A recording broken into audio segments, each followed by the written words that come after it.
क्या आप जानते हैं कि आपके द्वारा कहे गए मात्र कुछ शब्द आपके बच्चे के पूरे भविष्य को बना भी सकते हैं और मिटा भी सकते हैं? अक्सर अनजाने में हम अपने बच्चों से ऐसी बातें कह जाते हैं जो उनके कोमल मन पर गहरे घाव कर देती हैं। महात्मा बुद्ध कहते थे कि शब्द एक धारदार तलवार की तरह होते हैं। अगर सही से इस्तेमाल न हो तो ये मन को छलनी कर सकते हैं। आज के इस विशेष वीडियो में हम बुद्ध के उन सिद्धांतों को समझेंगे जो बताते हैं कि वे कौन सी 7 बातें हैं जो एक माता पिता को भूलकर भी अपने बच्चों से नहीं कहनी चाहिए। अगर आप अपने बच्चे को एक आत्मविश्वासी, शांत और सफल इंसान बनाना चाहते हैं तो यह वीडियो आपके जीवन का सबसे महत्वपूर्ण निवेश साबित होगा। आगे बढ़ने से पहले अगर आप भी अपने जीवन में बुद्ध की शांति और ज्ञान को उतारना चाहते हैं तो इस चैनल को अभी सब्सक्राइब करें और बेल आइकन दबाएं ताकि ज्ञान की यह यात्रा कभी न रुके। चलिए, वाणी की शक्ति और पहले 3 निषेध। बुद्ध का मार्ग सम्यक वाक यानी सही वाणी का मार्ग है। बुद्ध कहते थे कि जैसे एक छोटा सा बीज एक विशाल वृक्ष बनने की क्षमता रखता है, वैसे ही माता पिता के शब्द बच्चे के भीतर के व्यक्तित्व का निर्माण करते हैं। यदि बीज कड़वाहट के साथ बोया जाएगा तो वृक्ष कभी मीठा फल नहीं दे सकेगा। शब्दों का मनोविज्ञान और बुद्ध का दृष्टिकोण। बच्चे का मन एक खाली स्लेट या गीली मिट्टी की तरह होता है।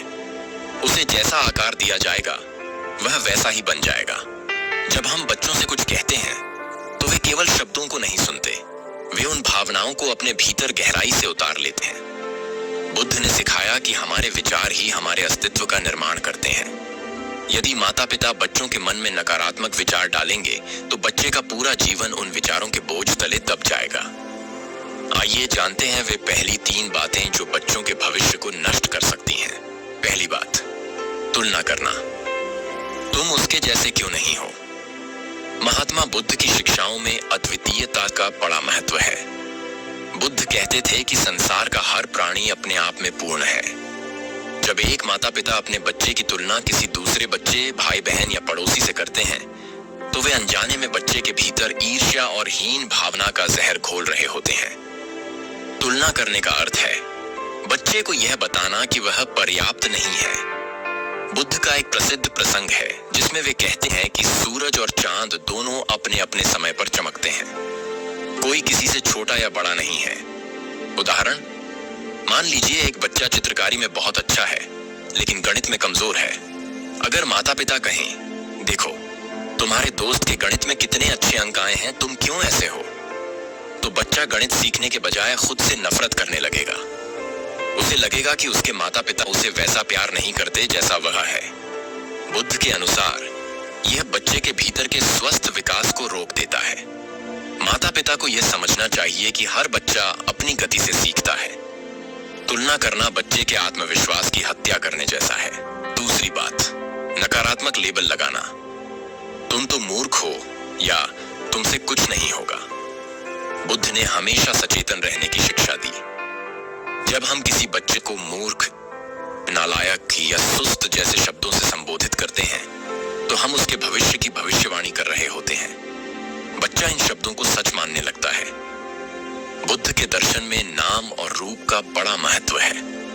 जो नाम या विशेषण हम किसी को बार बार देते हैं वह व्यक्ति धीरे धीरे वैसा ही रूप लेने लगता है। यदि आप रोज बच्चे को कहेंगे कि वह लापरवाह है तो उसका मन इस बात को स्वीकार कर लेगा और वह जिम्मेदारी लेना छोड़ देगा। उदाहरण, एक छोटा बच्चा अगर कांच का गिलास तोड़ देता है और माता पिता चिल्लाते हैं, तुम हमेशा चीजें खराब करते हो, तुम बहुत बेवकूफ हो, तो बच्चा उस गिलास के टूटने के दुहक से ज्यादा इस बात से डर जाता है कि वह बेवकूफ है। बुद्ध कहते थे कि सुधार का मार्ग प्रेम से निकलता है, अपमान से नहीं। यहाँ सही तरीका यह होता कि उसे समझाया जाए कि अगली बार सावधानी कैसे बरतनी है। शब्दों का यह लेबल बच्चे की मानसिक शक्ति को जकड़ लेता है। तीसरी बात, डर पैदा करने वाली धमकियां। अगर तुमने यह नहीं किया तो मैं तुम्हें छोड़ दूंगा। बुद्ध का पूरा जीवन अभय यानी निर्भयता का संदेश देता है। किसी भी इंसान के विकास के लिए सुरक्षा की भावना सबसे पहली सीढ़ी है। जब माता पिता बच्चे को छोड़ देने, घर से निकाल देने या प्यार न करने की धमकी देते हैं तो बच्चे के भीतर एक गहरा मानसिक सुरक्षा का भाव पैदा होता है। बुद्ध कहते थे कि भय कभी भी प्रेम या अनुशासन का आधार नहीं हो सकता। डर के कारण किया गया काम केवल एक मजबूरी है, संस्कार नहीं। जब बच्चा डर में जीता है तो उसकी सीखने की क्षमता खत्म हो जाती है। उसके भीतर एक स्थायी चिंता, एंजाइटी घर कर लेती है। उदाहरण, अक्सर माता पिता कहते हैं, जल्दी चलो, नहीं तो मैं तुम्हें यहीं छोड़कर चला जाऊंगा। सुनने में यह छोटी बात लगती है, लेकिन बच्चे के अवचेतन मन में यह डर बैठ जाता है कि उसे कभी भी अकेला छोड़ा जा सकता है। ऐसा बच्चा बड़ा होकर रिश्तों में बहुत असुरक्षित महसूस करता है। वह दूसरों पर भरोसा नहीं कर पाता। बुद्ध के अनुसार अनुशासन प्रेम और समझदारी से आना चाहिए, न कि अस्तित्व को मिटा देने के डर से। माता पिता के लिए बुद्ध का संदेश, हमें यह समझना होगा कि बच्चे का पालन पोषण एक ध्यान मेडिटेशन की तरह है। जैसे ध्यान में हम अपने मन को शांति और धैर्य से देखते हैं, वैसे ही बच्चों के साथ व्यवहार करते समय हमें अपनी वाणी पर नियंत्रण रखना चाहिए। बुद्ध कहते थे, आप अपने क्रोध के लिए दंड नहीं पाओगे, आप अपने क्रोध के द्वारा दंड पाओगे। जब आप बच्चों पर चिल्लाते हैं या उन्हें अपशब्द कहते हैं, तो आप केवल बच्चे का नुकसान नहीं कर रहे, शांति को भी नष्ट कर रहे हैं। एक शांत माता पिता ही एक शांत और बुद्धिशाली बच्चे का निर्माण कर सकते हैं। वाणी केवल संवाद का साधन नहीं है, बल्कि यह एक ऊर्जा है।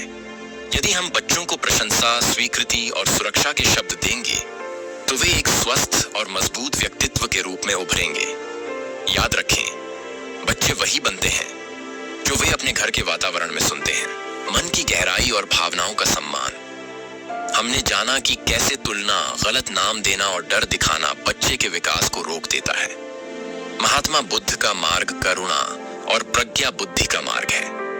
हम उन सूक्ष्म बातों को समझेंगे जो बच्चे के मानसिक स्वास्थ्य और उसकी सोचने की शक्ति पर सीधा प्रहार करती हैं।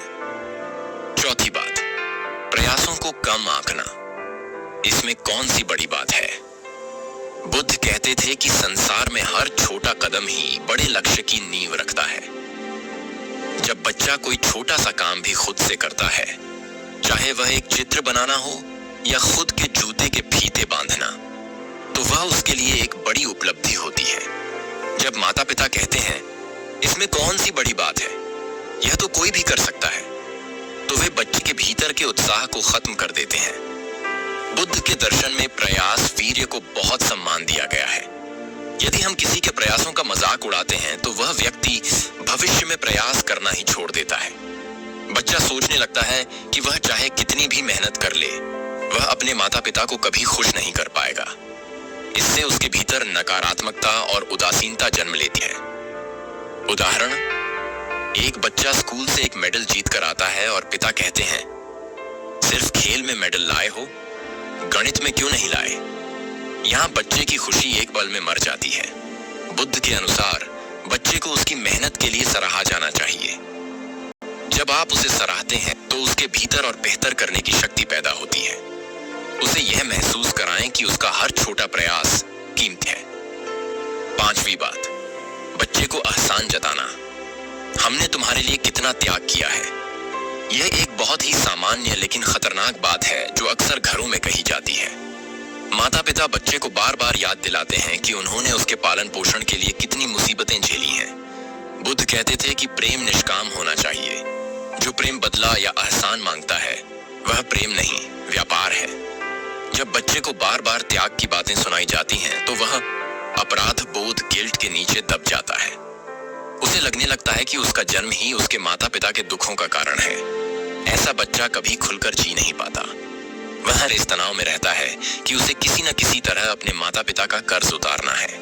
बुद्ध के मार्ग पर चलते हुए हमें यह समझना चाहिए कि माता पिता होना एक जिम्मेदारी और सौभाग्य है, न कि बच्चे पर किया गया कोई एहसान। उदाहरण, यदि किसी बात पर बहस के दौरान माता पिता कहें, तुम्हें पढ़ाने के लिए मैंने अपनी सारी खुशियां कुर्बान कर दी, तो बच्चा अपनी पढ़ाई को एक बोझ समझने लगेगा। वह खुश होकर नहीं, बल्कि एक भारी दबाव में पड़ेगा।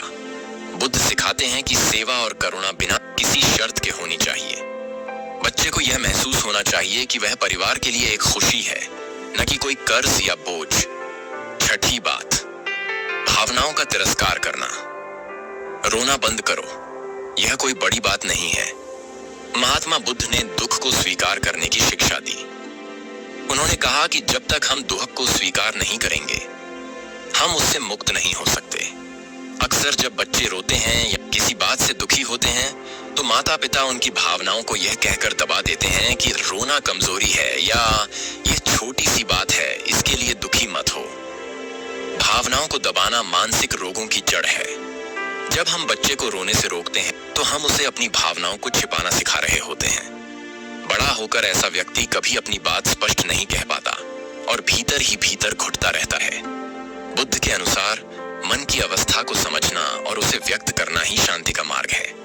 बच्चे के छोटे से छोटे दुख को भी सम्मान दें, छोटे दुख को भी सम्मान दें। उदाहरण, यदि बच्चे का कोई खिलौना टूट गया है और वह रो रहा है, तो उसके लिए वह खिलौना उसकी पूरी दुनिया है। उसे यह कहना कि कल नया ले आएंगे, चुप हो जाओ, उसके दुख का अपमान है। इसके बजाय उसे गले लगाएं और कहें, मैं समझ सकता हूं कि तुम्हें बुरा लग रहा है। जब आप उसकी भावनाओं को स्वीकार करते हैं, तो वह सुरक्षित महसूस करता है और उसे भावनाओं को संभालना आता है। मध्यम मार्ग का महत्व। बुद्ध ने हमेशा मध्यम मार्ग की बात की। बच्चों के पालन पोषण में भी यही नियम लागू होता है, न तो बहुत अधिक सख्ती और न ही बहुत अधिक ढील। लेकिन वाणी के मामले में हमें अहिंसक होना ही पड़ेगा। शब्द अगर घाव करते हैं, तो शब्द ही मरहम भी बनते हैं। माता पिता को बुद्ध के करुणा भाव को अपनाना चाहिए। करुणा का अर्थ केवल दया नहीं है, बल्कि सामने वाले की मानसिक अवस्था को महसूस करना है।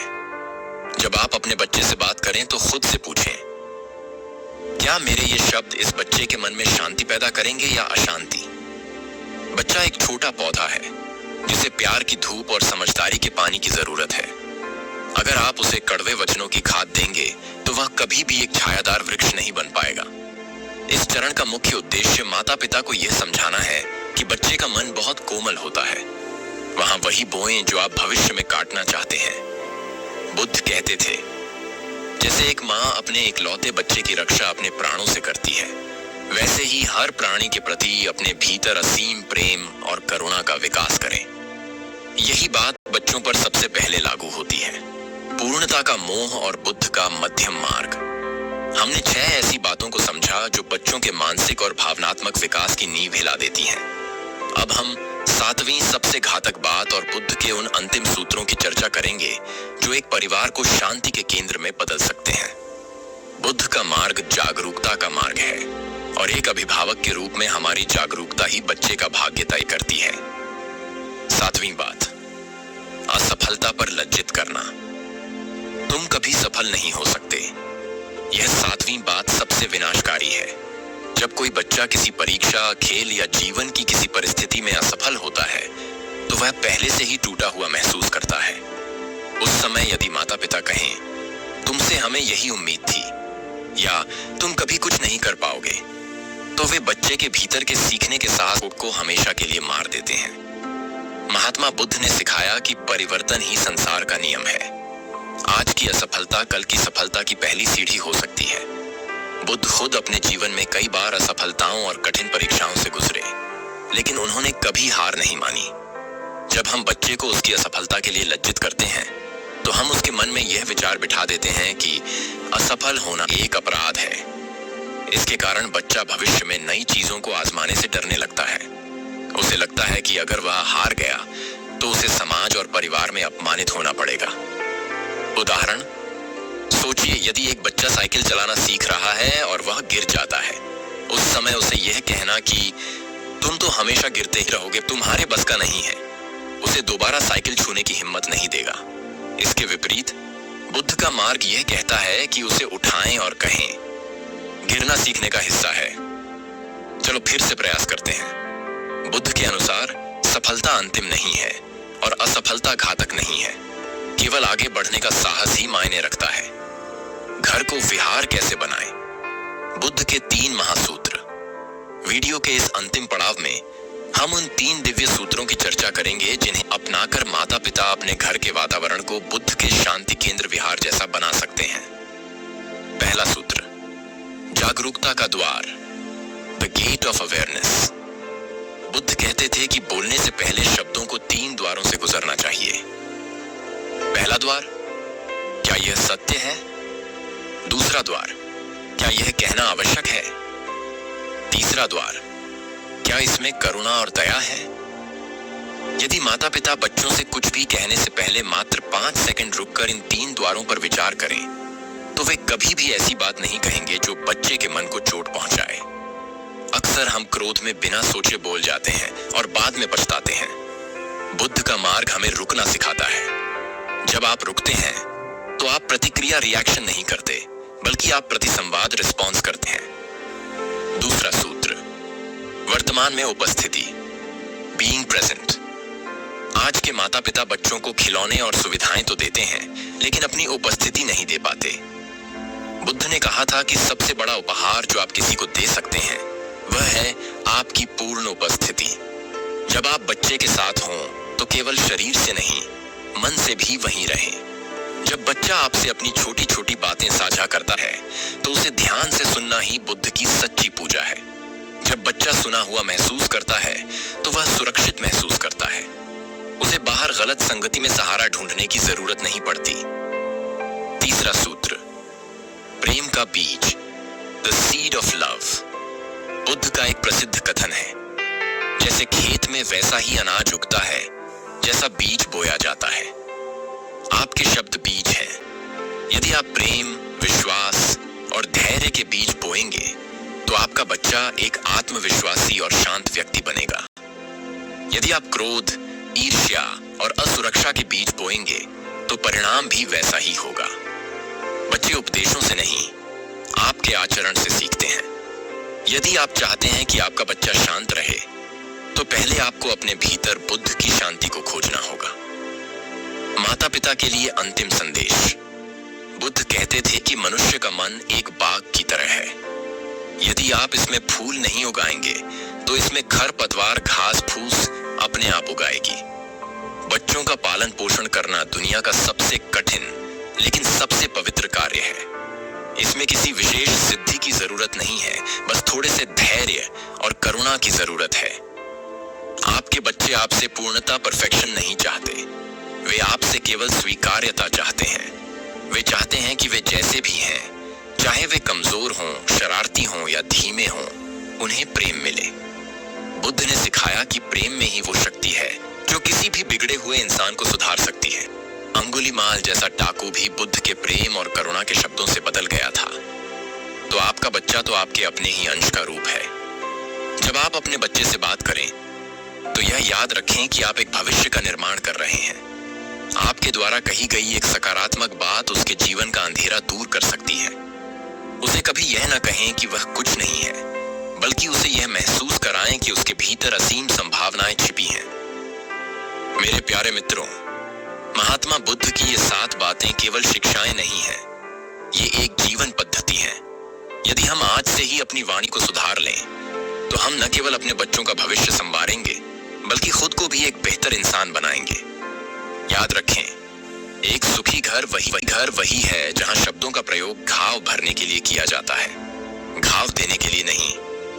आशा है कि बुद्ध के इन विचारों ने आपके मन के किसी कोने को छुआ होगा। अपने बच्चों को प्रेम दें, उन्हें समय दें और सबसे महत्वपूर्ण, उन्हें बुद्ध जैसा शांत मन दें। इस वीडियो को उन सभी माता पिता के साथ साझा करें जिन्हें आप प्यार करते हैं। बुद्ध के ज्ञान को जन जन तक पहुंचाने में हमारी मदद करें। हमारे साथ जुड़ने के लिए आपका बहुत बहुत धन्यवाद।